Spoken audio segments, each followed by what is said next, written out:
Nous allons retrouver à Moscou notre correspondant permanent, autrement dit Dominique Derdin. Ce matin, il a choisi de nous parler d'une grande exposition internationale, bien sûr, qui se déroule au Kazakhstan. Vous ne connaissez peut-être pas ce pays, en tout cas dans la nouvelle capitale, à Astana. Pourquoi nouvelle capitale? Ils ont changé, mais pourquoi ils l'ont déplacé d'ailleurs, Dominique? Bonjour. Bonjour William, effectivement, vous avez raison, depuis 1929, la capitale du Kazakhstan, c'était la ville d'Almaty, au sud du pays, mais en 1994, le président kazakh a décidé de la déplacer 1000 km plus au nord pour des raisons variées. On parlait à l'époque d'un danger, d'un risque de tremblement de terre. Il y avait aussi la menace chinoise, la frontière avec la Chine est tout près. Et puis aussi une des velléités sécessionnistes dans les provinces du Nord. Et c'est tout cela combiné, ça explique sans doute en partie, en tout cas, la volonté du président kazakh de déplacer sa capitale à Astana, dans une ville qui à l'époque existait déjà, mais qui évidemment a pris une autre ampleur. Et c'est depuis 1997 maintenant, depuis 20 ans, la nouvelle capitale du Kazakhstan. Et c'est là que se déroule cette année cette grande exposition internationale qui est consacrée aux énergies du futur, une exposition qui sera inaugurée demain soir en présence de très nombreux chefs d'État étrangers, dont bien évidemment le grand voisin russe Vladimir Poutine. C'est ce que je vous propose de voir dans ce reportage réalisé avec Patrice Hacheret et Irina Golovkova. Astana, la capitale toute neuve du Kazakhstan, une ville de verre et de béton qui a poussé là où il y a 20 ans encore, il n'y avait qu'un gros bourg écrasé de soleil en été et balayé en hiver par le vent glacial de la steppe.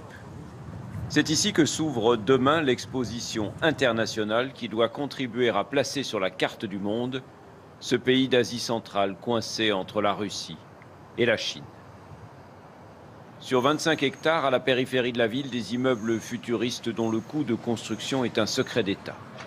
Partout, les ouvriers s'activent car le temps presse, tout doit être terminé pour l'inauguration vendredi soir en présence de nombreux chefs d'État. Nous attendons plus de 2,5 millions de visiteurs, dont 15% au moins d'étrangers.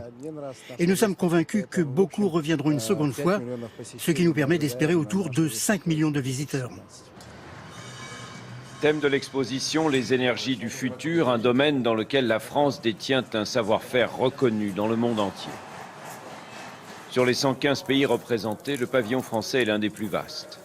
Un peu plus de 1000 mètres carrés que se partagent des entreprises comme Total, Peugeot, Saint-Gobain, Veolia, mais aussi l'Agence pour l'environnement et la maîtrise de l'énergie, pour n'en citer que quelques-unes. Il y a une compétition entre les différents stands, entre les différents pays? Ouais, il y a peut-être une compétition pour montrer le meilleur, des choses un peu waouh, comme disent un peu les plus jeunes ou les plus jeunes générations. Nous, c'est ce qu'on va faire, avec l'idée aussi peut-être d'être sans doute le pavillon le plus attractif, le plus visité, le plus porteur de haute technologie d'innovation. En tout cas, c'est ce à quoi on a travaillé nous depuis déjà quelques mois, et je pense que c'est sans doute un objectif qu'on va réussir à atteindre. Côté spectacle, là aussi, l'heure est au dernier réglage pour les 4500 bénévoles qui, 3 mois durant, vont accueillir et guider les visiteurs. Leur mission, donner de leur pays, le Kazakhstan, une image de dynamisme et de modernité.